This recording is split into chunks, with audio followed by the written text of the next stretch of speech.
Look, thanks for talking to us. A pleasure. Tim. It's a real pleasure to have a chance to find out a little bit more about you and what stirs you. And I guess let's rewind a little bit. What stirred you, if you can remember, when you were 15 years old? Well, this is now ancient history. Oh. This goes back to the ancient Greeks and Romans when I was a boy. It was only 2 weeks ago. When I was a 14 or 15-year-old, what stirred me was the prospect I might one day play football for Essendon. You know, I think the dream has passed. I'm 53 and this year I'm not going to put myself in the draft. I think I'm just beyond it. But more seriously, at 15, I was reading the sermons of a black Baptist minister, his name Martin Luther King, and I was extraordinarily moved by his sermons.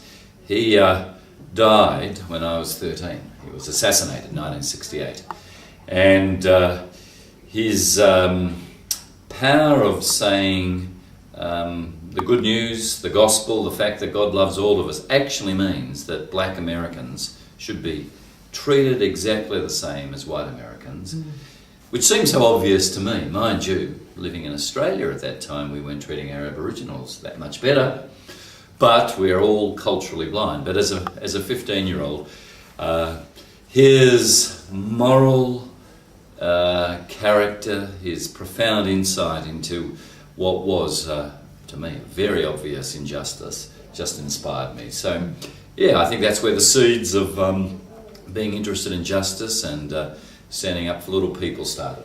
Yeah, and Martin Luther King, or Jr., what an inspirational guy. We'll link to some podcasts and some of his sermons and speeches on Stir, so you can find a bit more about that. Now, at school, when you're 15, were you picked first, were you picked last, or were you picked somewhere in the middle for the football teams? Look, I was usually picked pretty high up for football. Okay. That was the... When I was a kid growing up in school, doing well in sport was absolutely everything. If you did too well academically, you're a bit of a nerd and an embarrassment. In fact, it did you better with your friends if you deliberately failed a few things. Sure. When it came to sport, now of course it was very white Australian Aussie rules football then. I grew up in Blackburn. It wasn't multicultural. The only multicultural sounding name was Barassi. That sounded a bit Italian. But I grew up, usually being picked pretty high up the top when it came to football, cricket, sport. I love sport, and I still play tennis and a bit of competitive basketball. So there you go. Let's fast forward a little bit. When you're 20, 21, were you still being stirred by Martin Luther King Jr., or had you moved on to other issues and topics by then? Well, Martin Luther King Jr. was really an entree to then saying, the world is a pretty unfair place. And I went and studied law at the age of 17. I started actually out of Monash. Back then I had this naive, ridiculous view that law had something to do with justice. I studied law because I was passionate about justice. I worked as a lawyer for about 3 years and realised it was as much to do with making money and being a businessman.